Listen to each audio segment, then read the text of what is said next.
Hi guys, so today I will review about inverting op amps and non-inverting op amps.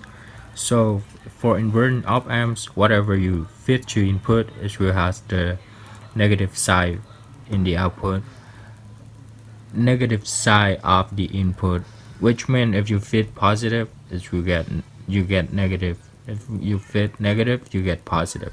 Okay, so let's draw the basic ideal inverting op amps.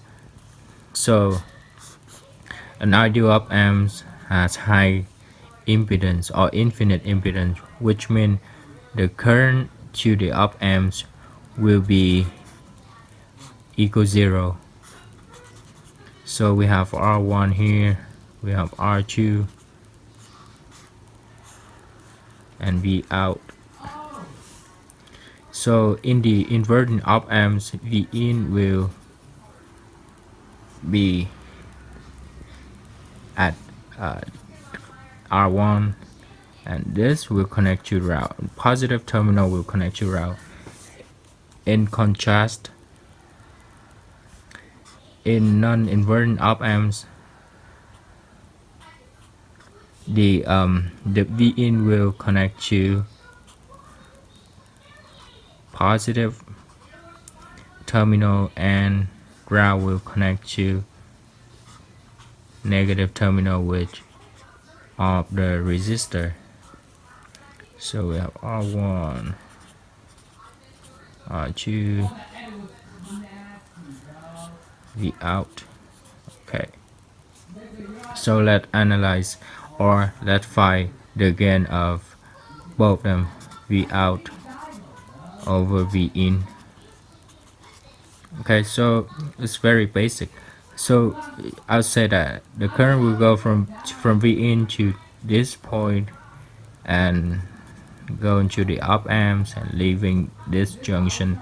This is I1, I2, I3, and we know that I2 is equal 0 because of the infinite impedance of an ideal op amp. So first, applying Kirchhoff voltage current law, we have I1 go in equal I2 go out plus I3 goes out. Okay, but and we know that I2 is equal 0, so I1 will equal I3.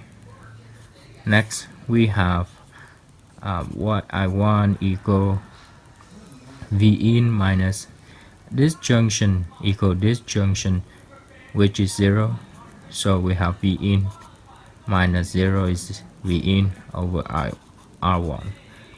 Next I3 0 minus V out, so we have minus V out over R2.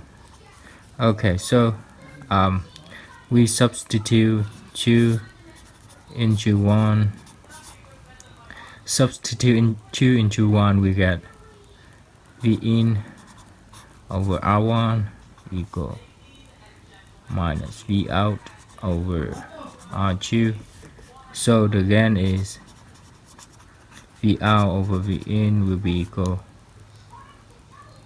minus R2 over R1, and the minus size is called inverting op amps, which I already mentioned before. So next let's do non-inverting op amps.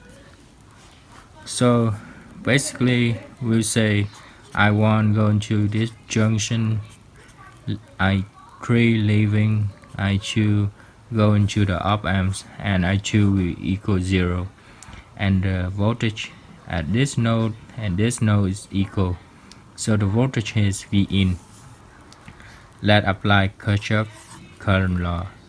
We have I1 equal I2 plus I3, and I2 also equal 0.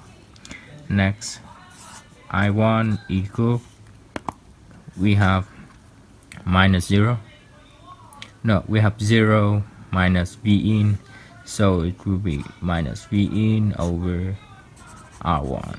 Next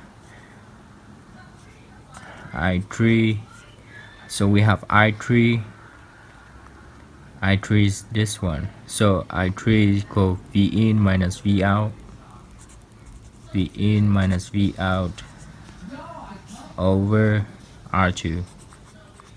Alright, so as the first one, we also substitute 2 into 1. So what we get here, knowing that I2 equals 0, so we do have minus V in over R1 equal V in over R2 minus V out over R2. Alright, so I want to move V in to this side and V out into the left side so that we can cancel off the negative side. So V in and also factor it out. So V in over 1 over R1 minus plus 1 over R2 equal V out over R2. Right, so V out over V in equal alright, R2 1 plus R2 over R1 R2, cancel out R2 so that we get 1 plus R2 over R1. So as we see, the non-inverting op-amps will have positive side and also have 1 in front. And that's it. Oh, and another case, the follower or the feedback. So basically you have an op-amps connected to ground, so whatever V in here will equal V out. Alright.